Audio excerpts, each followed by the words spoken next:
যদি আমি আত্মহত্যা বা কোনো কিছুর সাথে সংক্ষিপ্ত হই, আমার শুধু এই দায়ভার থাকবে ওকে থানার পুলিশের কারণে আমি আত্মহত্যা করব। আমার একটা দাবি হচ্ছে যে আমি সংবাদকর্মী হিসাবে আমি নিউজ করার কারণে কি আমাকে খুঁজতেছেন, কি কারণে, আমার অপরাধটা কি, আমি এটা জানতে চাই, এলাকাবাসীর কাছে জানতে চাই। এলাকাতে আমাকে সবাই ভালোবাসে, আমি সবাইকে ভালোবাসি, এলাকার সবাই জানে আমি কোনো রাজনীতির সাথে সংক্ষিপ্ত না। আমরা পুলিশকে অনেক সম্মান করি, অনেক ভালোবাসি, রেসপেক্ট করি।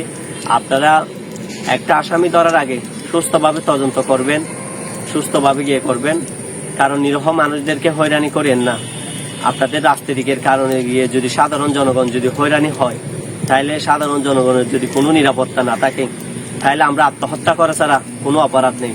আমরা শুধু আত্মহত্যা করব আমাদের। আসসালামু আলাইকুম, আমার নাম হচ্ছে মোহাম্মদ আমিনুল্লাহ, আমার বাসা হচ্ছে বালুখালী 2 নম্বর ওয়ার্ড। আমার আব্বুর নাম জনু মিয়া। আমি একজন সংবাদকর্মী। কিছু লোক ষড়যন্ত্র করে আমাকে মিথ্যা মামলা দেওয়ার চেষ্টা করতেছে। গত রাত 25 তারিখ আনুমানিক 12টার সময় আমার বাড়িতে কিছু পুলিশ যায় উকিয়া থানা থেকে। কেন গেছে বা কি জন্য গেছে আমি নিজেও জানি না। কয়েকদিন আগে বালুখালীতে একটা মিছিল হয়েছিল ছাত্রলীগের কিছু ছোট পোলাপাইন। আসলে ওই ভিডিওটা আপনারা সামাজিক যোগাযোগ মাধ্যমে আপনারা অনেকেরা দেখছেন ভিডিওতে, কে আছে বা কে নাই। আসলে ওখানে আমার কোনো আত্মীয় স্বজন নেই, আমার কোনো ছোট ভাইও নেই। ওই ভিডিওর ভিত্তিতে বালুখালী থেকে কিছু সাধারণ জনগণ, অসহায় মানুষ উকিয়া থানার পুলিশ ধরে নিয়ে গেছে। ওখানে আমার ছোট ভাইকেও নিয়ে গেছে আমাকে না পেয়ে। পুলিশ কি জন্য খুঁজতেছে আমাকে, কি কারণে খুঁজতেছে আমি নিজেও জানি না। আমার ছোট ভাই যদি রাজনীতি করে থাকে বা কোনো রাজনীতিকে গিয়ে যদি একটা ছবি তুলে থাকে, আপনারা যাচাই করে দেখেন। আমি উকিয়া থানার ওসি মোহাম্মদ আরিফ স্যারের উদ্দেশ্য করে বলতেছি, আপনি একজন নিরীহ মানুষকে কি জন্য ধরছেন, কি জন্য সালাম দিয়েছেন? আপনি এটা মামলা করার আগে এটা আপনার তদন্ত করা উচিত ছিল, আপনি যাচাই করা উচিত ছিল। উনি কি আসলে কি রাজনীতির সাথে সংক্ষিপ্ত, উনি কি আসলে রাজনীতি করে? উনি তো কোনোদিন আওয়ামী লীগও করে নাই, কোনোদিন বিএনপিও করে নাই, বা কোনো রাজনীতির সাথে সংক্ষিপ্ত না। উনি একজন খেটে খাওয়া মানুষ, উনি একজন হচ্ছে ড্রাইভার, ওনার লাইসেন্স আছে, সব কিছু আছে। উনি ট্যাঙ্কালির একটা ডাম্পার চালায়। ওনার ওয়াইফ বর্তমানে পেটনিক অবস্থায়, কাল কুতুফালংয়ে তার একটা ছেলে সন্তান হয়েছিল। আসলে দুঃখের সাথে বলতে হচ্ছে যে এভাবে যদি উকিয়া থানার পুলিশ যদি আমাদের হয়রানি করে, আমরা সাধারণ জনগণ যাবো কোথায়? আমরা যদি তাদের কাছে যদি কোনো আশ্রয় বা কোনো কিছু না পাই, তাহলে আমাদের টাইটা কোথায় যাবে? আমাদের আশ্রয়টা কোথায় হবে? যদি পুলিশরা যদি এভাবে আমাদের হয়রানি করে বা গিয়ে করে। কয়েকদিন যাবত আমি বাসায় থাকতে পারতেছি না। কেন? আমার অপরাধটা কি? আমি কি সংবাদকর্মী হিসাবে নিউজ করাতে এটা আমার অপরাধ? তাহলে আমার অপরাধটা কি? আমি কি কোনো রাজনীতির সাথে সংক্ষিপ্ত ছিলাম, বা কোনো রাজনীতিকে কি আমার নাম আছে, বা কোনো রাজনীতিকের মিটিংয়ে কি আমি গিয়েছিলাম, বা ওয়ার্ড পর্যায়ে কি আমার কোনো নাম পদবি বা কোনো কিছু আছে? এটা আপনারা যাচাই করেন, এটা আপনাদের যাচাই করা উচিত। আপনারা পুলিশ হিসাবে, পুলিশরাও যদি অন্যায় করে, তাহলে সাধারণ মানুষের কে যদি হয়রানি করেন, আর আমরা যাব কোথায়? আমাদের আশ্রয়টা কোথায় হবে? আমরা একটা আসামি ধরার আগে এটা যাচাই করবেন, উনি কি রাজনীতির সাথে সংক্ষিপ্ত ছিল এবং রাজনীতি করে।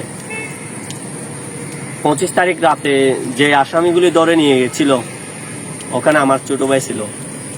আসলে সেই কোনো রাজনীতির সাথে সংক্ষিপ্ত না। তাকে মিথ্যা মামলা দিয়ে কেন হয়রানি করা হয়েছে? কি কারণে আপনারা হয়রানি করছেন? এটা যাচাই করেননি কেন? ওই দিন রাতে প্রায় 15 থেকে 16 জন মতো আসামি ধরা হয়েছিল। ওখান থেকে 7 জন কেন সালাম গেছে? বাকিরা গেছে কোথায়? আমার বাসা থেকে একজন বারাটি থাকে, ওনার বাসা কক্সবাজার, উনি কোনো রাজনীতি করে না, পালুখালী পান বাজারে ছোট্ট একটা দোকান করে, উনি কোনো রাজনীতির সাথে সংক্ষিপ্ত না, উনি আমাদের কোনো এলাকার লোক না। উনি ওকে কি জন্য ধরে নিয়ে গেছে? ছোট ভাইকে না পেয়ে বড় ভাইকে নিয়ে যাওয়া, এটা কোন আইনে আছে?